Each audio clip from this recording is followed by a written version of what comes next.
There are people out there right now who are going to retire rich, like comfortably never check the bill at a restaurant, sleep like a baby rich. And they have absolutely no idea. They think they're just doing okay. They tell their friends they're trying to save a little. They open their brokerage account maybe twice a year, squint at the number, go, that's fine, I guess, and close the laptop. Meanwhile, their net worth is quietly having the glow-up of the century, and they're out here acting like they need to clip coupons for the rest of their lives. And look, I want to be clear. I'm not saying these people are going to retire as billionaires. We're not talking yachts and private islands. But I am saying that by almost every realistic definition of a comfortable, financially free retirement, these people are set. Welcome back, everybody. If you're new here, I'm Maddie. Today, I'm going to identify the 5 types of people who are way richer than they think. And if you see yourself in any of these, I need you to stop stressing, take a breath, and maybe just let yourself feel good for once. You've earned it. Let's get into it. Type number 1, the boring 401k person. I call this person the boring 401k person, and I say that with the absolute deepest respect. This is the person who has been contributing to their 401k since they were 24 years old. Not because they were a personal finance genius, not because they read some best-selling money book, but because when HR said, "Do you want to enroll in the retirement plan?" they said, "Sure, I guess." And then they just never stopped. You know what that boring behavior has been doing for the last 25 years? It's been compounding, quietly, relentlessly, like a snowball rolling downhill that nobody bothered to stop. Let me throw some numbers at you, because numbers are fun when they're on your side. If someone invested just $300 a month into a 401k starting at age 25 and got an average annual return of 8%, which is historically pretty reasonable for a diversified index fund portfolio, by age 65, they'd have right around $1 million. $1 million for someone who's been eating sad desk lunches and contributing to their 401k since the Clinton administration. And the kicker? A lot of these people got employer matching on top of that, so their company was literally handing them free money every paycheck, and they just kept stacking it. That's not a retirement strategy, that's just showing up. And it worked. The boring 401k person doesn't feel rich because they've never acted rich. They drove a reasonable car, they took budget vacations, they brought their lunch, and now they're sitting on $1 million telling their kids, "Oh, we're not wealthy, we just saved a little here and there." A little here and there for 40 years, while the market did its thing. If this is you, stop apologizing for your Camry. You made it. Type number 2 is my personal favorite, and I call them the accidental real estate millionaire. This is the person who bought a house in, let's say, 2002, or 2005, or honestly, even 2012. They bought it because they needed somewhere to live. They were not trying to be a real estate investor. They were not watching HGTV and daydreaming about flipping houses. They just needed a roof. And then, time happened. The median home price in the United States in 2000 was around $165,000. By 2026, it's sitting at roughly $400,000 to $430,000, depending on the data set. In cities like Austin, Phoenix, or literally any suburb of Seattle, it went way higher than that. We're talking some homeowners who've seen their property value 3 times, 4 times, even 5 times over 2 decades. So this person who bought a modest 3-bedroom in 2003 for $210,000 paid off the mortgage and is now looking at a home worth $580,000. They have over $500,000 sitting in their driveway, plus whatever they've got in their retirement accounts. And they're sitting there worried about whether they can afford to retire. Sir, ma'am, your house retired before you did. Now look, home equity isn't liquid cash. You can't just spend it like money in a savings account. But between downsizing, reverse mortgages, or relocating to somewhere with a lower cost of living, that equity is absolutely part of the retirement picture, and it's a big one. The accidental real estate millionaire also tends to have a paid-off home by the time they retire, which means no mortgage payment, which means their monthly expenses drop dramatically, which means the amount of retirement savings they need to draw from is way less than someone who's still renting or still 15 years into a 30-year mortgage. Low expenses plus home equity plus retirement savings equals rich retiree who still shops at Costco because it's a good deal. And honestly, good for them. Type 3, the index fund sleeper. This is the person who, at some point in the past decade or two, set up automatic contributions to an S&P 500 index fund. Maybe they read a book. Maybe their coworker told them about it. Maybe they watched one video on YouTube, not naming any channels specifically, and decided to just let it ride. And then they basically forgot about it. No stock picking, no crypto moonshots, no trying to figure out which meme stock was going to go to the moon. Just boring, consistent, diversified index investing, month after month, year after year, while the rest of the world argued about individual stocks on Reddit. The S&P 500 has historically returned about 10% annually on average over the long run. Not every year. Some years are ugly. Some years make you want to call your fund manager and scream into the phone. But the average over decades, around 10%. And that average is what turns ordinary contributions into extraordinary outcomes.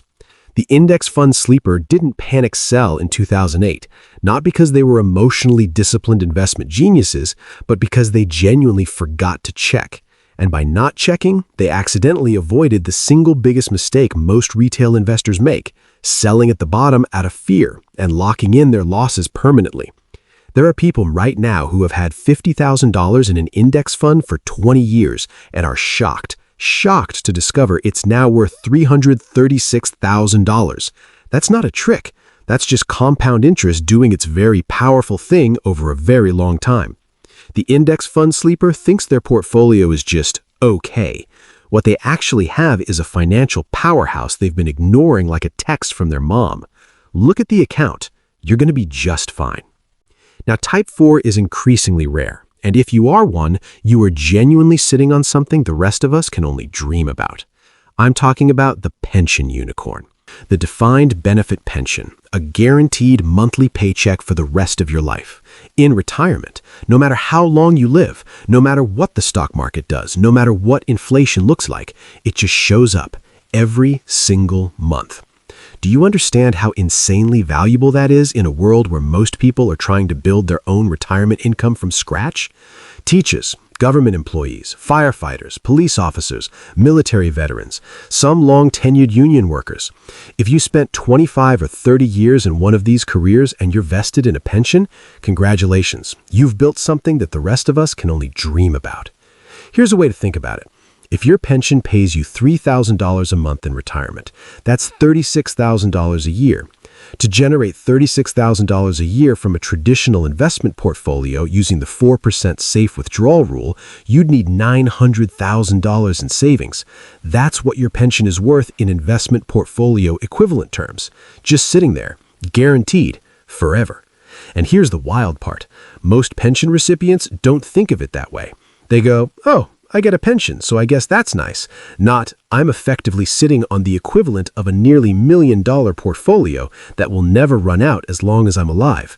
Those are two very different mental frames, and one of them leads to a much more confident retirement. Add Social Security on top of that pension? A lot of pension unicorns might not even need to touch their personal retirement savings. They might just be done, fully funded, for life. The pension unicorn tends to feel underpaid their whole career, and honestly, they weren't always right about that. Public sector pay can lag private sector pay by a lot, but the deferred compensation packed into that pension is the slow burn payoff that most private sector workers simply don't get. It's the financial version of aging gracefully. You didn't look rich at 40. You look incredible at 65. Type number 5, the dividend compounder. Now, this one is a little different from the others because the dividend compounder knows what they've been doing. They've been intentional about it.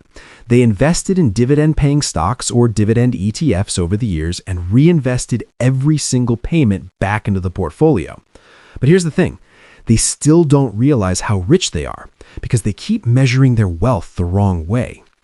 The dividend compounder looks at their net worth and goes, I've got $400,000 in my portfolio. And yeah, okay, $400,000 sounds solid, but not exactly retirement on a beach money. But here's what they're missing. they've also been reinvesting dividends for 15 years.